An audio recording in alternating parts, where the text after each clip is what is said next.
Hello everybody, this is Capital Conversations. I'm Marty Owings, and it's a snowy Tuesday, March 5th, 2013. We're here at the Capitol tonight, joined by my co-host Paul Gardner for the evening. And tonight we're pleased to be joined by DFL Representative Alice Hausman from St. Paul's District 66A. She's in her 13th term. Boy, did you, that's lucky term. Tenure. I never quite understand the terms. 1990 was my first year. I was in a special election, so the terms are a little less meaningful to me. Well, 23 years is quite a stretch, and I think by any standard, it's a career. I notice here, if I look back in history, you had a different occupation from your occupation now. Now your occupation says legislator. Before, I think you might have been an educator. Right? Well, my degrees are in education. I did teach for a while, but just before I came here, I was department manager at United Children's Hospitals, so I've been a little bit of several things. Well, welcome to the program. Glad to have you here. Representative Hausman also chairs the Capital Investment Committee, among others, as her role at the Capitol here has expanded now that you're in the majority. We invite you, the viewer, to also participate in tonight's program. You can tweet us a question at MN Capital News if you like, and just go ahead and leave us a little note, and if the question gets through to us, we'll ask it on the air. All right, well, last night the House passed the health exchange bill, and it was a largely party line vote. Wanted to talk to you a little bit about what your thoughts were on there, on the bill passing, some of the controversies that came up. I think one Democrat voted no and one Republican voted yes. That's correct, yes. So it was just slightly bipartisan.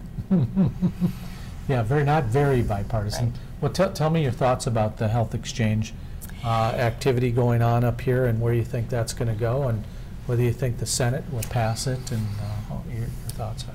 Well, regardless, because they don't have some of the amendments you guys had. Yes, right. Yeah. And they might have others.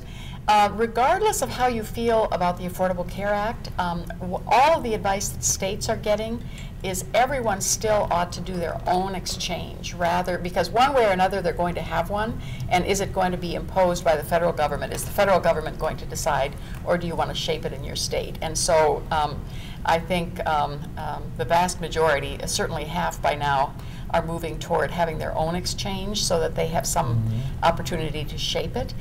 And it has a few advantages. It covers a few more people. Of course, there's some of us who still hope will eventually move to what every other industrialized country has, and that is health care for everyone in, no one out, because that will be cheaper, as every other industrialized country has proven. They provide health care for everyone at less cost. We provide health care for everyone. Our universal health care is called the emergency room. And of course, that's a very expensive kind of care for those who don't have insurance. And so I still hope this is a sort of transition to eventually having everyone in. But let me ask you that, since we don't have someone to joust with you from the other side yet, but one could also make the argument, I was surprised that so many Republicans were against not only the Affordable Care Act, but the health care exchange.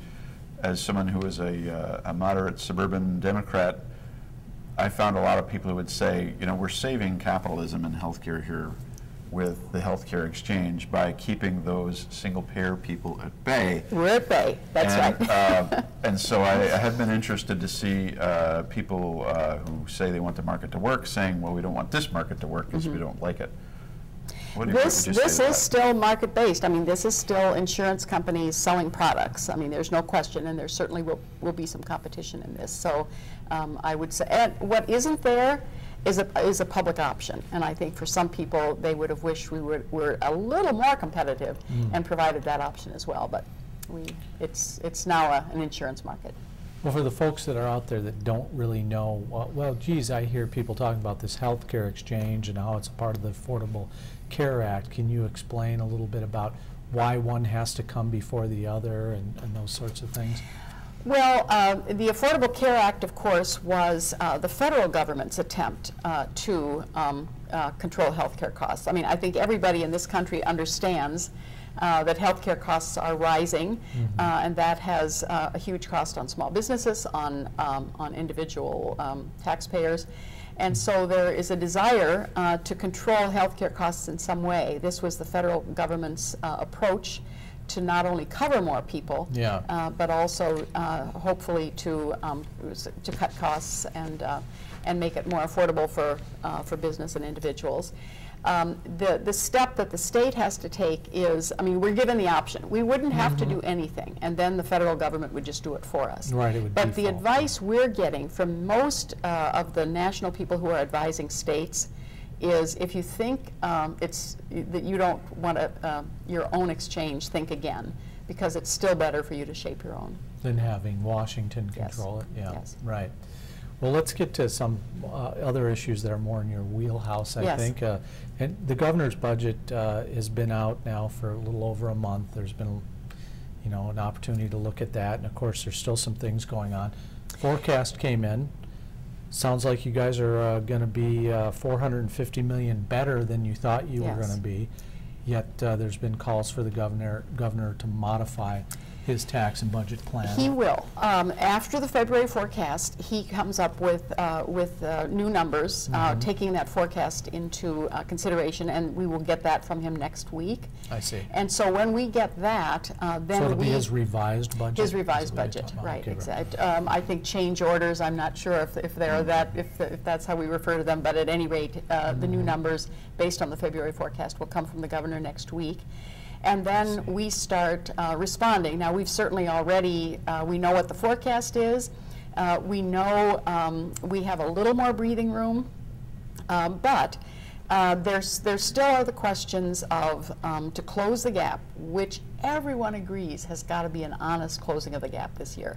Okay. No shifting, no borrowing, no gimmicks. We are just not the governor doesn't, because he does shift a little bit on the education. I think he pays it back more slowly than we do. Right. We do believe we promised the voters in the campaign that we were going to repay the school shift. So that's where you might deviate a little from yes, the governor's so we just feel we made a really strong commitment about that. And even the education community argues with that a little bit, because they also are encouraging new revenue. And so they say, well, if you have limited new revenue, do you use it to repay the school shift, or do you use it to increase the formula? And so there's a little debate in the education community, but we personally feel that we campaigned on repaying the school shift, and so that still is, we're still on track to do that. So we've asked everybody who's come through here in the last few weeks what their thoughts are on the governor's budget and whether they would support it right now or with changes. But I'm not sure with all the policy deadlines coming up that everybody's counted heads exactly. You can't tell me the secrets, but what are the main issues of contention on the governor's tax reform proposal within your caucus? I think generally we're all agreed that the income tax is, again, broadly supported by the public and also something we've talked about. So that would not be a surprise to anyone. Not an income tax increase on anyone, but a progressive income tax that assures that those at the higher level pay at least as much or a little more than the middle class and lower class, so lower middle class. We're agreed it should be a legitimate balancing. We're agreed that income tax is likely going to be there. The much more complicated discussion will be the issue of the sales tax. To lower the sales tax and broaden it, and if we broaden it, what do we broaden it to? Probably the most controversial of that is the business-to-business. Small businesses argue, if you have a business-to-business tax, let's say there's an architect in a small firm, and then there's a group of architects in a large firm. And the large firm probably has its own IT department, marketing department, whatever, but the small firm probably hires all of that. So the large firm doesn't pay taxes and the small firm does, but ultimately they bid for the same business, from my bill, designing buildings.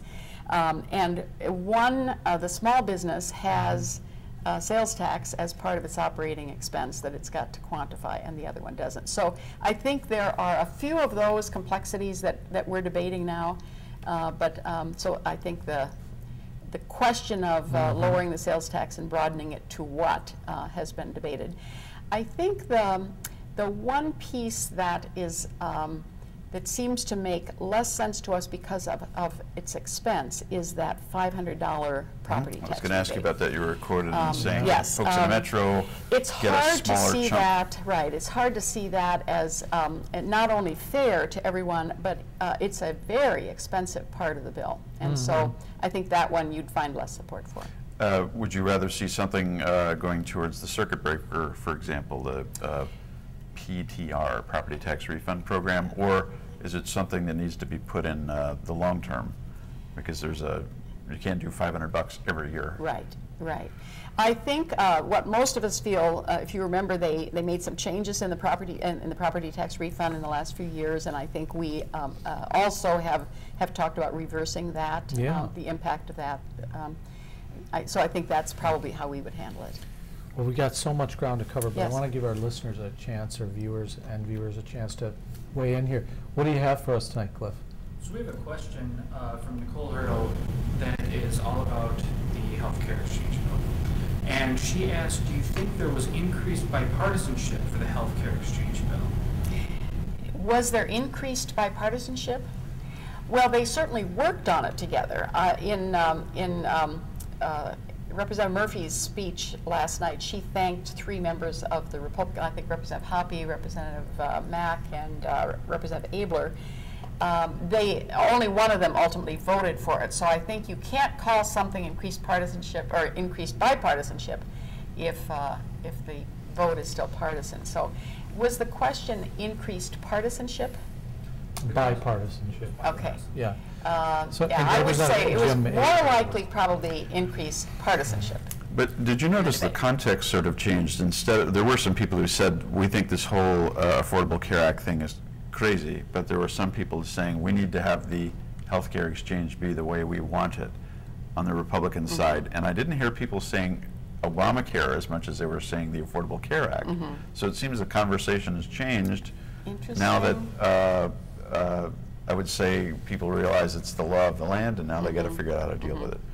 And they might be embracing it, so calling it Obamacare isn't maybe a good idea anymore. So there was a part of it that some of the members liked. Representative Davids liked an amendment that was added in Ways and Means that means our bill differs a bit from the Senate in terms of the plans that would be able to qualify. And so I think some saw that as a more desirable bill, but they still didn't vote for the House version. So. Well, I wanted to ask you about, like, okay, so that's one piece of it, but the real controversy has been the 7-member panel that there was some skepticism about, who was going to control the panel, what they were going to have control over, who was going to have oversight of a non-legislative body, would they be subject to the open meeting laws, et cetera, et cetera. Were those things in your mind largely addressed in the amendments? I or think where the are we bigger at? conflict that we talked about in committee and on the floor was, is there a conflict of interest? And there was a fairly strong feeling, at least in my caucus, that we thought the insurance industry shouldn't be represented on that board, that was the conflict of interest thing. Now, I heard some of the Republicans argue, well, but shouldn't you have somebody there who understands how it works? I would argue, if this is about health care, I want people who understand health care, not those who understand insurance. And I think that's the difference about how we might the do money that. piece. Well, we're just about out of time, but I wanted to ask you a couple other questions. Same-sex marriage came up last week on the floor. Bill was introduced, and obviously there was some conversation about it. That will go through the process. I believe it will pass, and it will pass with a bipartisan vote. I see. Okay. Well, Well, that's more than I've heard. So. well, yeah, that's breaking here are the news. numbers. Here are the numbers. 55 Democrats and 22 Republicans, I believe, represent districts that voted no on the constitutional amendment. And I heard a couple of the Democrats say, well, they were not going to be able to vote for marriage equality because they had to represent their district. Well, I would suggest those 22 Republicans also have to represent their district. And there was a strong, in many of those districts, there was a strong no vote on the constitutional amendment. So I do believe it will pass, and I believe it will be a bipartisan vote. One outside group, Republican conservative group, has vowed to spend up to $500 million what was it, $500,000 to defeat any Republican that votes in favor of a same-sex marriage bill at the Minnesota legislature. Seems like they're ready to get out the knives, the sharp knives. Yes, but they might not be issue. in touch with their party base. I talked to a Republican not very long ago, sort of a middle-aged to younger. He said he doesn't know any Republican under 40 years of age who doesn't support marriage equality. And you may have seen the article in the paper, Pat Anderson, former Republican auditor, Saw that, yeah. and she's reflecting her children's point of view. In some ways, this is a generational thing. This new generation, they've sort of moved beyond it. This is not an issue for them anymore. Right. And so I do believe that though there may be some money put into the campaigns, ultimately they've got to reflect their constituency. You know all about money, Paul, and I'll let you ask the last question, but you're all about the money and the planning and all that. How's sequestration going to affect Minnesota? What's your outlook on that? Well, as you may have heard, you know, the one upside of not getting our fair share of the federal dollar is we have less to lose than some states. We always get a little less back than we wish we did. But that means it won't hurt us quite as significantly. Sure. Where it hurts, I happen to have a relative who was immediately furloughed. He loses 1 day of work. Now, that's a 20% reduction in his salary. He's going to have to reduce his spending 20%. That's the kind of impact, I think, across the country. As people lose their jobs or are furloughed, they spend less, and it does have a depressing effect. That's why I think what we learned and what economists tell us is what Europe proved is austerity didn't work, but in this country we saw stimulus did. And I think that's the downside of sequestration. Well, there might be some arguments about a middle ground in there, I'm sure, but go ahead. Last question for you.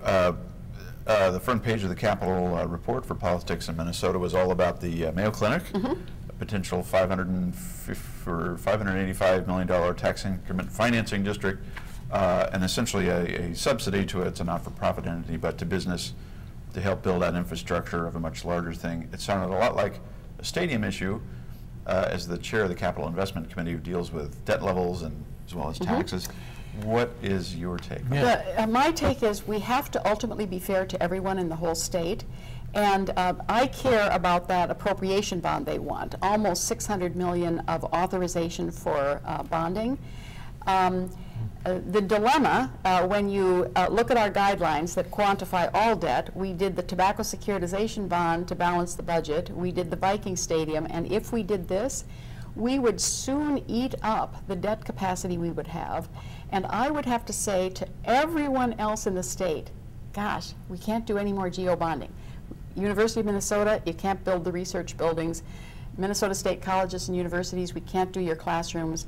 Wastewater infrastructure, transportation, everything else all over the state. So when we make these decisions, we have to be fair to everyone. If Rochester is asking for that, would St. Paul, would Minneapolis, would Duluth, would St. Cloud, we have to be prepared when we make a decision like that. Is it fair to everyone in the entire state? That's probably the biggest challenge for me as Capital Investment Chair. So what's interesting is there are some very high-profile Republican co-authors or sponsors of that financing thing. Senator Senjum, Kurt Dowd, Matt Dean. They have often complained about the debt bill. That was what they would call a capital investment bill, and we talked about the issue of blowing debt limits and things like that. If this would have the potential to do just that, and they would have to talk to the governor about. I am told by the Office of Management and Budget that this would count. This is debt that gets quantified. Right. It does affect our debt capacity, and of course that's, for me as Capital Investment Chair, that would concern me. We don't borrow irresponsibly. We always ask what's the appropriate level, and within the guidelines we have, that would be one more added to the Viking Stadium and tobacco securitization that would begin to build up debt. Would the Mayo thing be in your bill, capital investment, or the tax bill? I'm told that by rule I have to have that in my committee, and we have to address the bonding issue. But ultimately the tax committee, I think, will have the biggest say in it, and I know Ann Lancheski will be scrutinizing it as well. I'm sure she will. Well, thanks very much. Yes. Thanks for being with us tonight, Good to be with Representative you. Hausman. It's good to have you. Stay tuned, because we'll be right back with a Minnesota filmmaker who's looking at the issues around silica mining. All that and more. Stay tuned right after this.